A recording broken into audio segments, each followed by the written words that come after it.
quelqu'un qui a déjà eu des échecs dans sa scolarité, pour des raisons indépendantes de sa volonté, qui arrive en terminale à 28 ans ou à 29 ans, vous pensez que vous lui donnez une chance en l'envoyant à l'université à 28 ans, alors avec des enfants qui entrent à l'université à 20 ans, ils vont se retrouver sur le marché de l'emploi. L'un à 24 ans, à 25 ans si ça est au master, l'autre à 33 ans.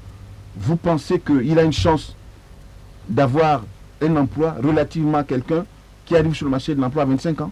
Non, pas du tout. Ben alors, Monsieur le ministre, il faut lui donner un financement pour l'insertion professionnelle. Tenez, moi j'ai une étudiante à ma chère UNESCO.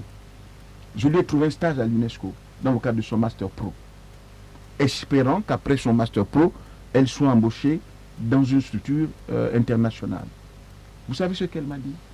Non, monsieur le ministre. Elle m'a dit, professeur, ce qui m'intéresse, c'est de développer mon salon de coiffure. J'ai un salon de coiffure, j'ai besoin de financement pour développer cette activité. Elle est à l'université pour la bourse. Et beaucoup d'étudiants entendent ce que je dis. Beaucoup d'étudiants, ça fait 22 ans que j'enseigne à l'université. Beaucoup d'étudiants ont envie d'être insérés Monsieur le ministre, dans la vie professionnelle, mais ils n'ont pas de moyens. Et là, vous devez échanger avec les parents parce qu'un parent qui a injecté de l'argent pour la formation de son enfant ne va pas accepter que son enfant puisse...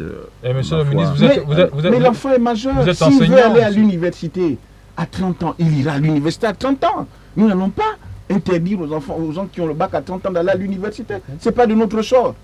Nous allons proposer, nous allons conseiller, faire office de conseil avec des spécialistes dans l'orientation.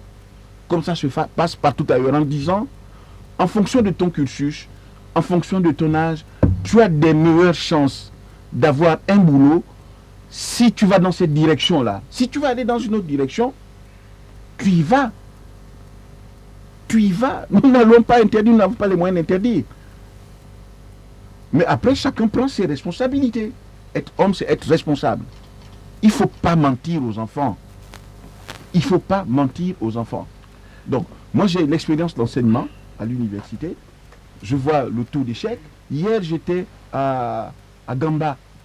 J'ai eu le plaisir d'être interpellé par un de mes anciens étudiants en sciences du langage à l'université. Vous savez ce qu'il est? Il est éco-guide. Il a pris la parole, moi je ne l'ai pas reconnu. Il est éco-guide et il a insisté sur la nécessité de développer ces filières-là professionnelles.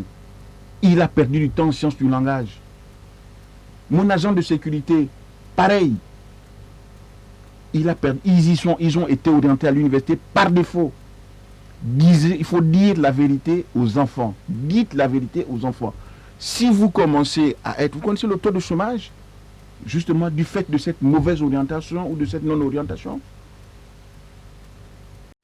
Vous êtes câblé sur Radio Gabon émettant de Libreville, 88.7, 96.5 FM. Où que vous soyez, nous sommes avec vous.